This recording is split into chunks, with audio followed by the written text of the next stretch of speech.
This is Bishop Mari Emmanuel. He is ordained by the Syrian Orthodox Church back in 2011, and he's a very popular guy here on TikTok and on other platforms. If you haven't seen his face before, I urge you to go watch some of his videos. He has very philosophical things to say.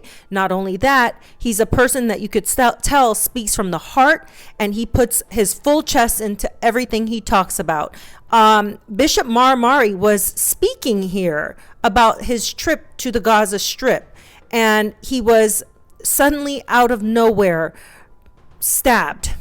The worst part about this incident is this was being live streamed, as most of his, talks that he gives in church are live streamed for his viewers. We don't know what provoked this attack, but what we do know is that he has had a troublesome relationship with the Syrian church for quite a while now. He was actually reportedly being suspended for disobeying canons and forming a breakaway church. Now, it's not necessarily a breakaway church to me. He just has views on things that he's vocal about. And I think that when you're in a religious group, like a church like this, you need to follow their protocols and what they tell you can and can't speak on. And I think because he was a vocal person against, the COVID-19 restrictions. He called the lockdowns in Australia, he likened it to slavery.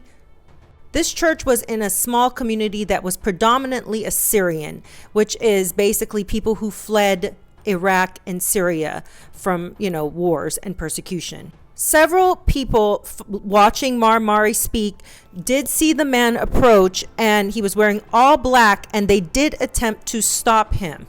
So what's interesting is that the New South Wales commissioner said that it was a 15-year-old that carried out this attack and that he's being treated for just wounds on his hand. And I'm thinking, this is the world we live in. People online are going to have to be very vigilant about protecting themselves, having, security, making sure that they beef up their security, especially if they become prominent enough and vocal enough and they have this kind of following.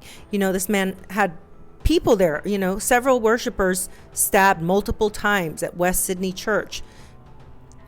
People are going to be afraid, I think, going forward to be behind people for fear of attacks, retaliation, things like this.